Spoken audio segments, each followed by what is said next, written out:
Hey y'all, I just got my first order of Artkal beads, so I'm going to do sort of a haul slash first impressions video. I've been using Perler up till now, but I really wanted to expand the colors that I have so I can do more with my projects and put more detail into them. So I ordered some Artkal beads because they have a huge selection of colors. So this is going to be basically me going over what I got and sort of testing them on their own, how they melt, and then mixing them with Perler and seeing how they melt together. So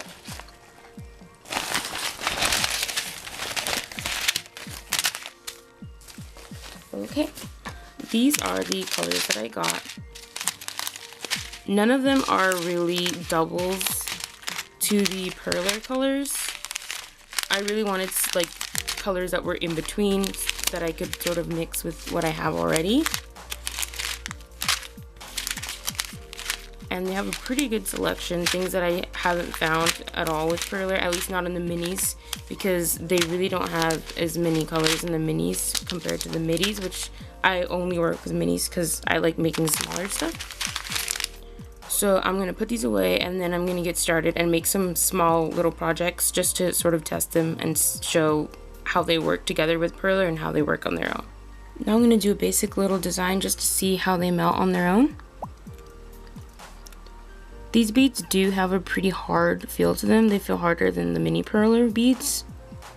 Almost thicker too, so we'll see if that affects how they melt at all. But like most people say, they're, the exact size for the mini boards. So if you have mini Perler boards, you shouldn't have any problem using these beads on the same boards.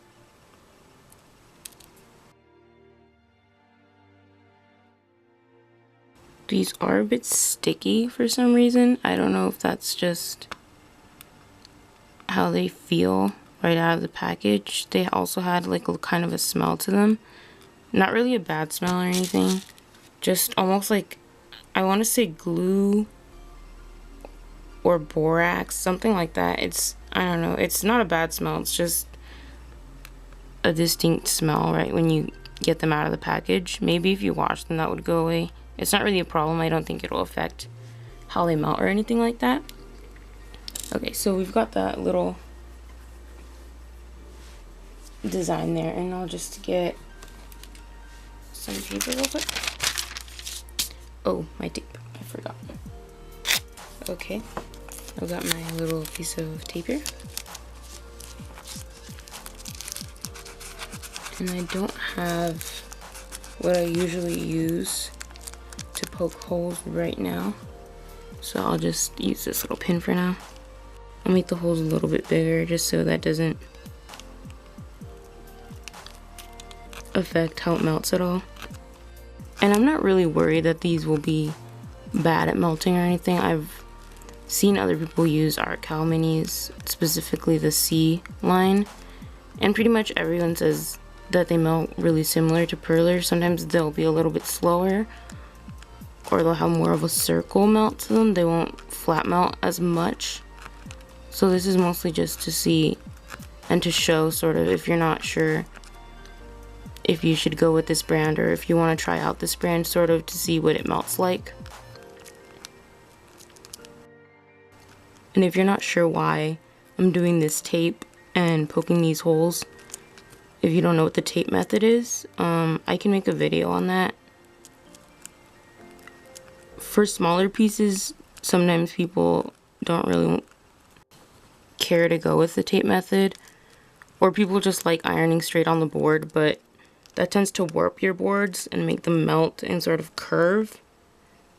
And this is easier so that doesn't happen, and so that if you're working with really huge pieces, that they'll stick together a lot easier. Okay, so let me get my iron set up and then we'll get to ironing that. Okay, so I just wanted to show that I sort of have this in between the silk acrylic and polyester settings on this iron. Everybody's settings are different. Some people like to go a lot hotter and just melt faster.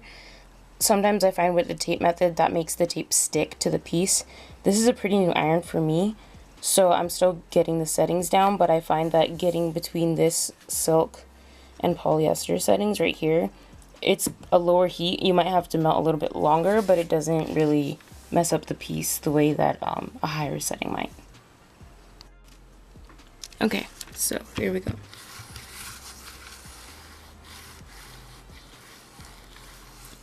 These beads do feel a lot harder. Again, I said this already, but just on putting the iron on these beads, they feel a lot tougher for some reason. Not necessarily a bad thing, again, it's just different if you're used to perler beads. You can sort of hear if you have vents in your iron. If you pass over the beads with that, you can hear it's sort of a rough clacking sound. It's weird. But they look like they're melting pretty well.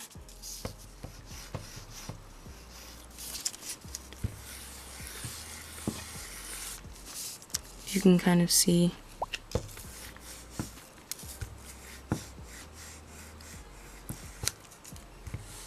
Now I don't know if I want a full flat melt or try and go for a full flat melt.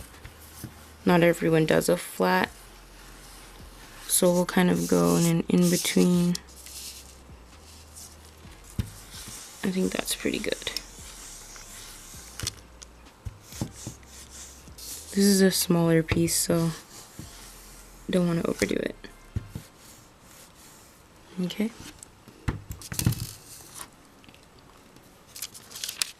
Sort of take a look at that. See through the paper kind of how it's doing. I'm gonna peel. Oh, that looks pretty good. I usually don't do this till closer to till I'm done, but if you can see, that looks pretty good. Let me refocus. Okay, so this is a pretty nice flat melt. I wasn't expecting a full flat melt because, I mean, I've seen that people say it doesn't really do a full flat melt, but that melted really well. And I'll peel the tape off. It's really hot. Oh gosh. That looks really nice actually. I really like that. It's a really good melt. And the back has a really nice flat melt. So I really like the way this melted. Just a bit of a dent there. That was just my fault though. That was an iron problem. It does melt a lot rounder, I think, than the perler usually do, or at least on the flat side it looks rounder. Maybe that's just me, but yeah, that looks really good. I like that. Okay, so now we're gonna do a test mixing the perler and the Artkal and see how those turn out. Okay, so for this piece, these two, this green here and this gray, are going to be Artkal beads, and the perler colors I'm going to use are this lighter green and the black. So the edges are mostly going to be these black perler beads, so we can get an idea of how they melt together. The center is going to be more of the gray Artkal. And I'm not sure if the Artkal are as hard as I thought that they were in comparison to the perler. If I just... because now picking up the perler again, they don't feel as soft as I imagined them to be. Hold on. There's still kind of a difference, but not in any way that I think would change how they melt or anything. And a lot of people say that if you're gonna do an open melt, if you're not gonna display it on the flat melt side, that it's almost not noticeable at all, the difference in these two. And so far I really like how the Artkal melt. So I'm not necessarily considering a full switch to Artkal. I was thinking about it. Maybe once I phase out what I have of mini perler right now. But having a combination of the perler and the Artkal, you would have, you know, more colors, just because you'd have a bigger palette if you're working with both. Pretty sure I made a mistake, but We'll roll with it, it's fine.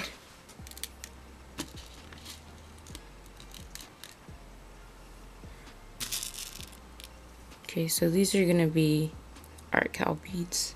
And I'm not following the pattern perfectly or anything. This is just to test how these work together. And I know a lot of people use tweezers, those really, really small nail jewel tweezers for this. Personally, I like using the pin because it lets me place a lot more beads. And I feel like I have more control over them. I was gonna start using the tweezers. I almost ordered a pair, but when I see people using them, it's not necessarily as fast. And you know, I don't have to be really, really fast because usually it takes more time with these because they, you know, you move too fast and they go flying across the board. But I like to be a little bit faster and to have more control over the beads. I do stab myself a lot though. You have to be careful of that because there's really nothing covering the tip of this thing. Okay, those were Perler, and now we're gonna fill this all in with Artkal grays. I was gonna do my Perler whites, but I don't have them right now. Oh, I do actually. Oops. You know what? Maybe I'll do some of the middle and edge pieces with the gray, and I'll do a bit of white along. You know what? No, because those greens in the center are Perler, and I want to get some Artkal beads right up next to them to see how those melt. So we're just gonna go with the gray.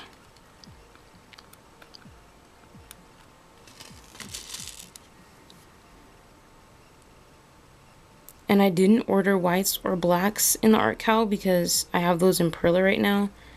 And like I said, I want to phase out what I have of Perler, or maybe just have the basics in those so that if I need new blacks or whites, I can just go to my local Joann or Michael's and just pick up a pack when I need them, because the Artkal do take longer to get here. I didn't get these through the Artkal website. I bought them through the Bearded Beader, who actually has really good prices. I was shopping around for a while before I ordered these because I wasn't 100% sure that I wanted to go with Artkal, but I kept reading really good things about them. So I was looking to invest in some in a way that wasn't gonna, you know, break the bank. And he had some really good prices compared to some of the other shops I saw. But they still take some time to get here, as opposed to being able to just drive to the closest store and pick some up. So that might be, you know, a reason for me to stick with Perler for some of the basic colors. But we'll see. Okay, so I'm gonna tape that and melt it. And again, the black along the edge, that's all Perler. These light greens are Perler. These darker greens, greenish blue, are Artkal, and the gray are Artkal. Okay. Just tape that.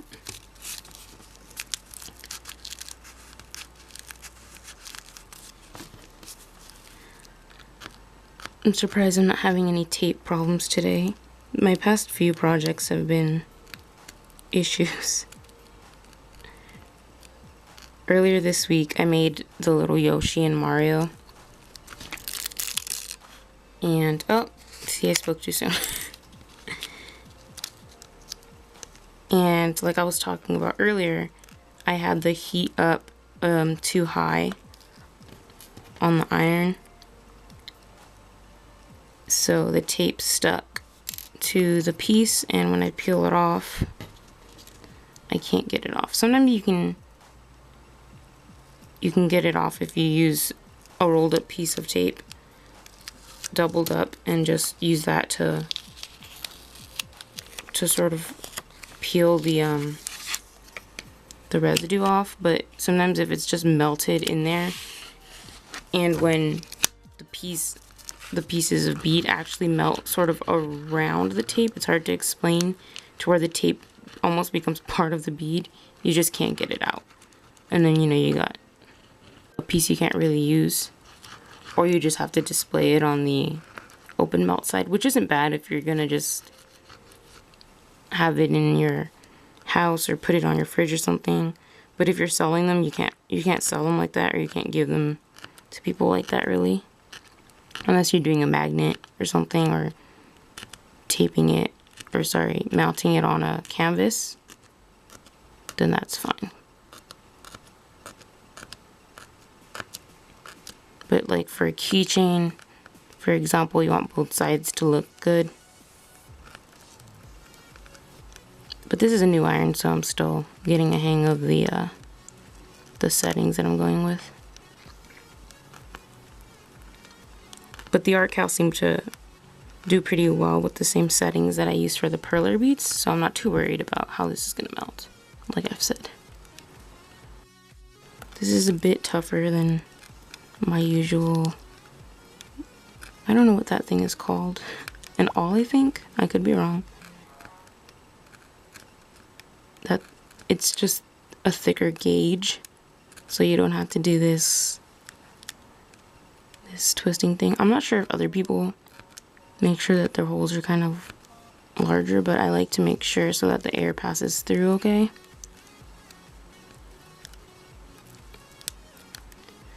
Which with the tape method, that's why people poke holes, because if you don't, it can really affect how the beads melt, and it can give you sort of a weird bubble in your melt and just completely ruin your piece. Okay, so turn that over. Get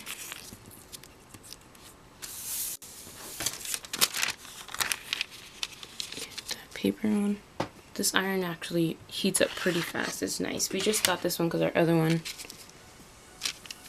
mysteriously stopped working.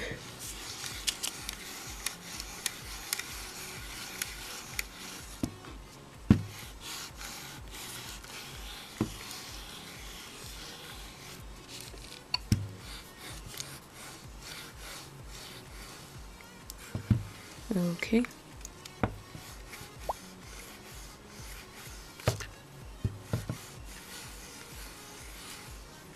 So the Perler on this side here already seemed to be almost flat melting.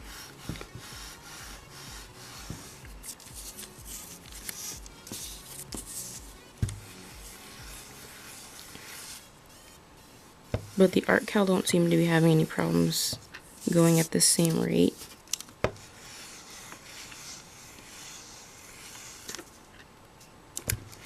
It's looking pretty good just through the paper here.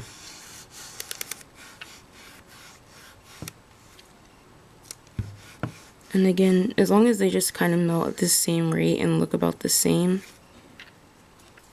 that's what we're going for. Because this is just a really quick melt and this is a small piece, so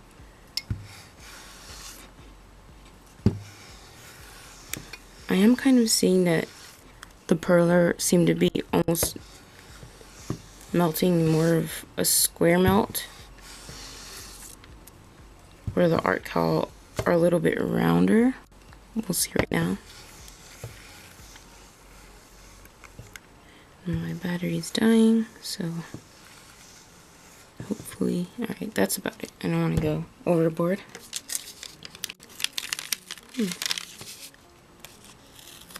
So that looks pretty good actually. I like how that looks. These are not completely melted, but neither are the Perler here, so I think, so that's pretty much just how long I ironed. But these greens here and the greens from the Perler melted at about the same rate, and they have pretty much the same shape too, where the Perlers on the edge are almost round. So this is, they're not too much different in how they melted. I think the Perlers, just because they're on the edge there, but everything pretty much looks very square and has a really similar melt to them. The flat side doesn't look too bad. It looks really good actually. So I like that. I like how they melt together. That's really good. Just probably melt it a little bit longer, but that's just, you know, how long I melted and not the beads themselves. And this is really hot. Don't touch your pieces right after you're done melting them. Let them cool a little. This looks really good actually. I like how they came out. It's a pretty good melt. Really, they all look about the same. You can't really tell the difference in these. And yeah, it looks cute. So that's how that piece came out. It looks pretty good to me. I think they melted together really well. And again, the grays here are the Artkal. These light greens are Perler. These bluish green are Artkal, and along the edge you've got black Perler. So they melted together really nicely. And these are the C line of Artkal minis. So there you go. That's a hands-on example. I know a lot of people that mostly work with Perler aren't sure, you know, if they should switch or even if they should mix, because a lot of people don't necessarily want to switch over completely. So there you go. And I really like the Artkals, the colors, how they melt. So I think I'm gonna, for now at least, start mixing them and, you know, do regularly projects with them mixed. I don't know actually if I'm gonna phase out Perler completely, because I'm just gonna have a larger line of colors if I mix Artkal and Perler. So having both of them is pretty good. But I really do like Artkal, and now I think I'm gonna probably order a lot more colors from them. So yeah. If you have any questions about how these melt, how these look after some time, leave a comment below. If you want me to try anything else with these, let me know. And if you're interested in Artkal but on the midi size, I hear that I think the S line is the same as the C line on these. If not, I'll leave an annotation or something on this video that I'm wrong and clarify. But as far as I know, the midi Artkals have the same melt sort of rate and look to them on the S line. So if you wanted to try those out, you know, maybe you could try mixing those with your Perler midi size. So there you go. Thanks for watching. And if you want to see more of my time lapses, subscribe to this channel. Like the video if this was helpful to you. And if you want to see any other videos, you know, something on the tape method, for example, I can do that. And yeah, thanks for watching. Bye.